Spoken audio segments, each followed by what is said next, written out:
जैसे ध्यान में आने से पहले मैं बहुत ही नेगेटिव थी, हर चीज़ में मैं नेगेटिविटी को तो ढूंढ ही लेती थी। 2 बेटियां हैं, उनके बारे में ही सोचे जाना, अगर वो कहीं चली गई पता नहीं क्या होगा।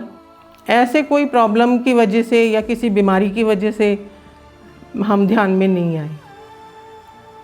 ध्यान में आने के बाद ही ध्यान का मतलब पता चला जी। उससे पहले तो ध्यान का मतलब भी नहीं पता था कि ध्यान होता क्या है, क्योंकि ध्यान वर्ड हम यूज़ कई चीज़ों के लिए करते हैं, ध्यान से चलो, ध्यान से रहना, ध्यान से खाना, पर ध्यान का जो असली मीनिंग है वो ध्यान में आने के बाद ही पता चला कि ध्यान का असली मीनिंग है क्या। उससे पहले इस ध्यान के बारे में कुछ भी पता नहीं था।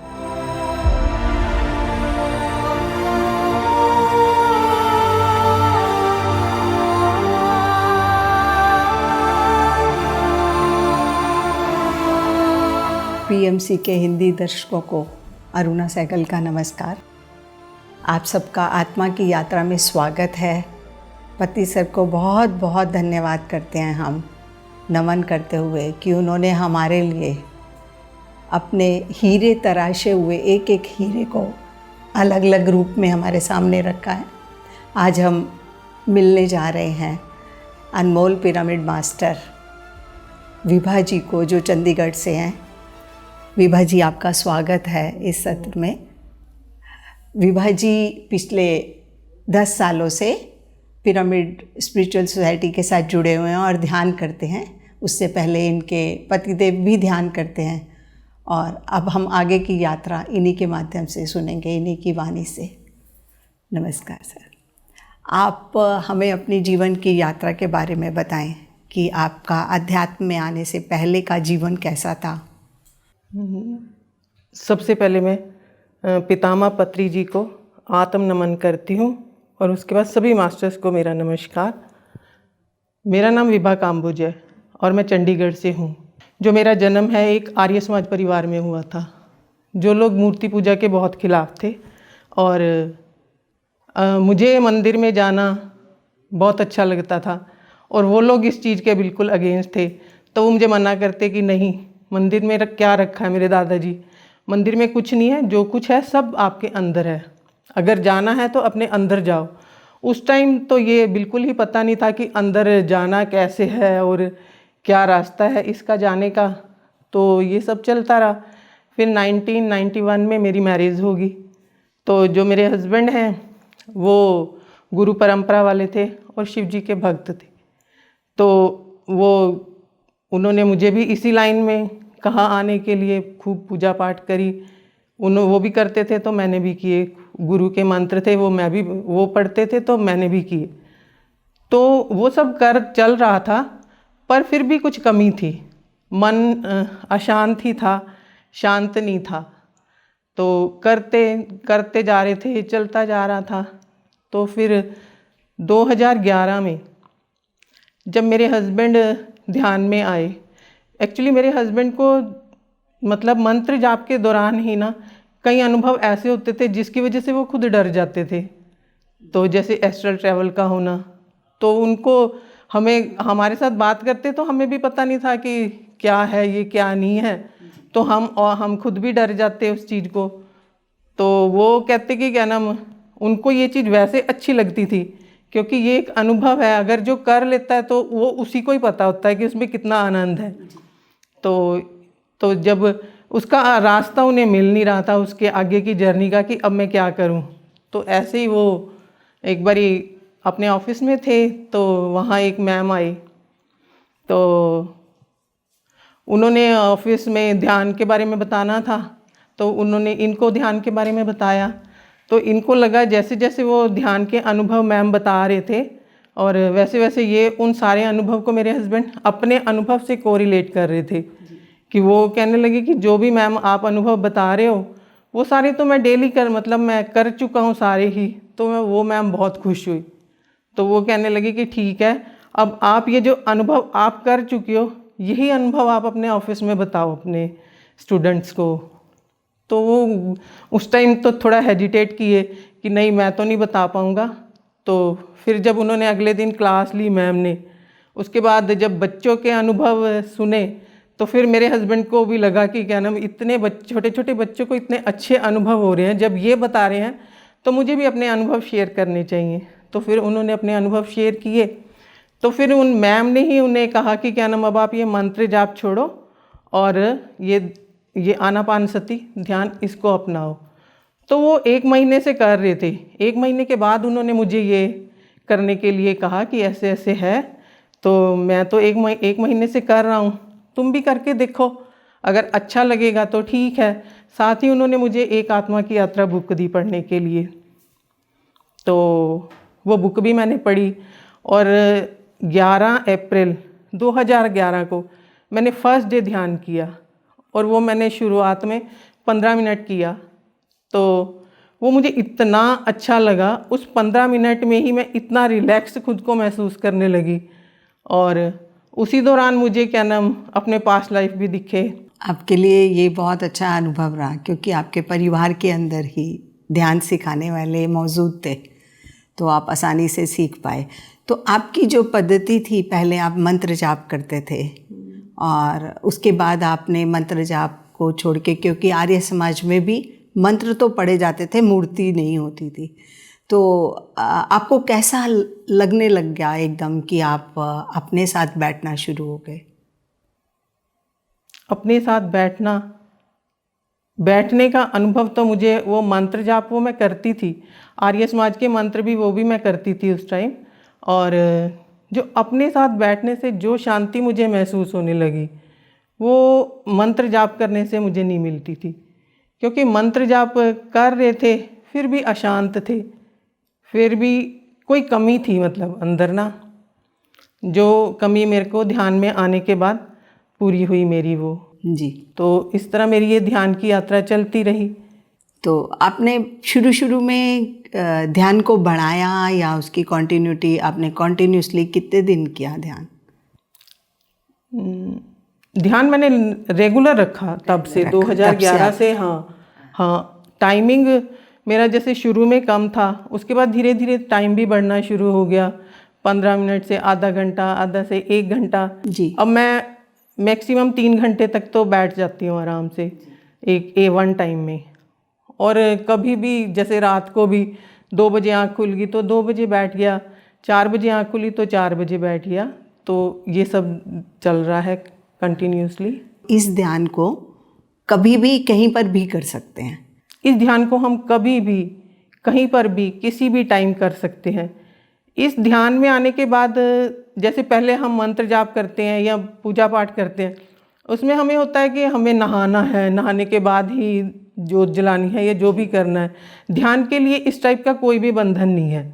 आप कभी भी मुंह हाथ धो, अगर आपका नहीं नहाने का मन है और ध्यान में बैठ जाओ जी, तो वो वैसे ही लगेगा जैसे नहाने के बाद लगेगा। तो ये जो बंधन से थे, इनसे भी ध्यान में आने के बाद मुझे छुटकारा मिला। तो आपके परिवार में जो आपके बच्चे हैं, उनके ऊपर इसका क्या इम्पैक्ट पड़ा या आपको कुछ चेंजेस नज़र आने शुरू हुए? हमारे पास 2 बेटियां हैं, वो भी ध्यान करती हैं, उनके भी ध्यान के बहुत अनुभव हैं। उन्होंने भी अपने पास्ट लाइफ ध्यान के दौरान देखे हैं। और रेगुलर तो नहीं करती, पर जब परेशान होती हैं तब उन्हें ध्यान ही आता है कि ध्यान में ही बैठ जाओ, यहीं से ही हल मिलेगा। तो ये है कि बच्चे भी मतलब कर रहे हैं ध्यान, अच्छा लग रहा है। अच्छा लगता है जब हम पूरी फैमिली बैठ के ध्यान करती है। हाँ, तो मतलब जब हम ग्रुप में बैठ के ध्यान करते हैं तो उसको ज़्यादा और अच्छा लगता है। बिल्कुल, एनर्जी भी हाई होती है जब हम ग्रुप में बैठ के ध्यान करते हैं। जी। तो आपके जीवन में ध्यान में आने से पहले कुछ कठिनाइयाँ, आपका कोई अनुभव है ध्यान में आने के बाद उनको आपको आसानी से आप पार कर गए? ऐसे कोई प्रॉब्लम की वजह से या किसी बीमारी की वजह से हम ध्यान में नहीं आए। ध्यान में आने के बाद ही ध्यान का मतलब पता चला। जी। उससे पहले तो ध्यान का मतलब भी नहीं पता था कि ध्यान होता क्या है। क्योंकि ध्यान वर्ड हम यूज़ कई चीज़ों के लिए करते हैं, ध्यान से चलो, ध्यान से रहना, ध्यान से खाना, पर ध्यान का जो असली मीनिंग है वो ध्यान में आने के बाद ही पता चला कि ध्यान का असली मीनिंग है क्या। उससे पहले इस ध्यान के बारे में कुछ भी पता नहीं था। ध्यान में आने के बाद आपका जीवन आपको कैसे, क्या परिवर्तन लगा पहले और अब में, क्या परिवर्तन आपको लगता है? ध्यान से पहले का जीवन और ध्यान के बाद का जीवन एकदम ऑपोजिट है। जिस चीज़ की तलाश हम लोग ध्यान में आने से पहले कर रहे थे, उसे ध्यान में आने के बाद हमने सब कुछ पा लिया। जैसे ध्यान में आने से पहले मैं बहुत ही नेगेटिव थी, हर चीज़ में मैं नेगेटिविटी को तो ढूंढ ही लेती थी। तो पॉजिटिव विचार कम होते थे, नेगेटिव ज़्यादा होते थे। 2 बेटियां हैं, उनके बारे में ही सोचे जाना, अगर वो कहीं चली गई पता नहीं क्या होगा क्या नहीं होगा। मतलब पॉजिटिव तो बाद में आता था, नेगेटिव पहले आता था। तो ध्यान में आने के बाद वो विचार मेरे बिल्कुल ही ख़त्म हो चुके हैं। नेगेटिव विचार तो अब मुझे नहीं लगता कि मुझे कोई एक भी आता होगा जी। तो वाकई ये है कि ध्यान में आने के बाद समझ आया कि जो भी यूनिवर्स में हो रहा है या जो भी होना है वो पहले से ही डिसाइडेड है। जी। जो होना है वो होके ही रहेगा, हम उसको कुछ भी नहीं कर सकते। तो ये मुझे ध्यान में आने के बाद समझ आया, और जो होगा वो अच्छा ही होगा, ये मैंने ध्यान में आने के बाद सीखा। तो ध्यान में आने के बाद आपको जैसे ऊर्जा होती है, मतलब कि कभी कभी टायर्डनेस ज़्यादा आ जाती है या कुछ है, ध्यान में आने के बाद आपको इसमें कुछ परिवर्तन लगा क्या? बहुत परिवर्तन लगा। जब भी थका हुआ हो, आंखें बंद करके बैठ जाओ, अपने आप एनर्जी अंदर आएगी, और 2 मिनट में आप अगर 2 मिनट भी बैठ गए ना तो उसी टाइम फ्रेश हो जाओगे। ध्यान के दौरान इतनी एनर्जी हमें मिलती है। कुछ भी करने के लिए, चाहे हम कुछ भी करना हो, उससे पहले हमारे लिए ध्यान करना बहुत ज़रूरी है। ध्यान करने से जो चीज़ हमारे अंदर आएगी वो हमारे किसी भी काम को करने के लिए बहुत अच्छा रिस्पॉन्स देगी उसमें। ध्यान में आने के बाद जो मुझे अनुभव हुए उसमें से मैं 1-2 अनुभव आपको बताती हूँ। ये कोरोना टाइम से पहले का ही है।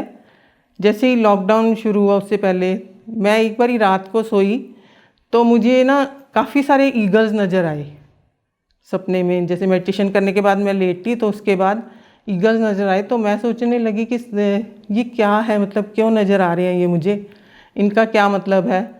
तो फिर मुझे गुरु गोबिंद सिंह जी नज़र आए, तो तब मुझे नज़र आया कि उनकी बाजू पे भी ईगल बैठा हुआ होता है। तो मुझे बड़ी अच्छी सी फीलिंग आई उसी दौरान ना कि ये कोई अच्छा ही साइन है। तो फिर मैंने सुबह उठ के अपने हस्बैंड को कहा कि ऐसे ऐसे मुझे ईगल्स नज़र आए।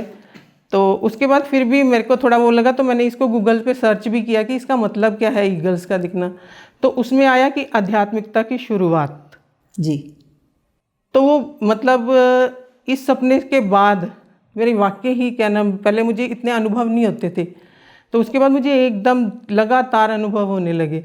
उसमें एक अनुभव मुझे ये हुआ कि मैं मेडिटेशन में बैठी जैसे, तो मुझे आया कि मैं किसी जंगल में हूँ और वहाँ पे मुझे 3 नंबर नज़र आए, पहले 999, तो उसके बाद मुझे 3 फिगर नज़र आई। तो जो 3 फिगर थी, उन फिगर में से एक फिगर ने मेरा हाथ पकड़ा और दूर पत्री सर बांसुरी बजा रहे थे, तो वो मेरा हाथ पकड़ के लेके गई जहाँ सर बांसुरी बजा रहे थे। उन्होंने मेरा हाथ अपने हाथ में से हटा के सर के हाथ में दे दिया। जी। तो एक तो ये मेरा अनुभव रहा, और एक अनुभव मुझे आया कि मैं किसी बिल्डिंग के पास सामने खड़ी हूँ, वो धर्मशाला की बिल्डिंग है, उसके बाहर मैं खड़ी हुई हूँ। तो दूर से एक बहुत मोटा बकरा वो मुझे देख रहा है, और वो ना देख के मुझे और बड़ी तेज़ी से दौड़ा आ रहा है मेरी तरफ ना। मैं उसको देख के खुद डर गई कि ये मेरी तरफ क्यों आ रहा है। मैं अंदर आई रूम में और मैंने रूम को लॉक कर लिया, तो वो फिर भी नहीं हटा कि वो ऐसे ज़ोर ज़ोर से सिर मार रहा है कि खुलवाने के लिए ना, कि ये खोल लें। तो मैं खुद डरी हुई थी, मुझे खुद नहीं समझ आ रहा था कि ये क्या है। तो मैंने दरवाज़ा नहीं खोला, तो मैं देखती क्या हूँ, उस रूम के बाहर ही उस बकरे के साथ एक जल्लाद टाइप का ना आदमी खड़ा हुआ है। तो फिर मुझे क्या नाम, ये फीलिंग आई कि ये खुद को बचाने के लिए मेरे पास आया है, ये जो बंदा खड़ा है ये इसको मारेगा, ये खुद को। और इसी दौरान मुझे इतना ज़्यादा ये एनिमल किंगडम से इतना लगाव हो गया ना, क्योंकि मैं देखती हूँ जानवर को तो मुझे अंदर से ही वो भाव सा निकलता है, प्यार वाला ना। तो एक तो ये रहा मेरा अनुभव। एनिमल्स के प्रति आपका एनिमल के प्रेम, हाँ, है ना?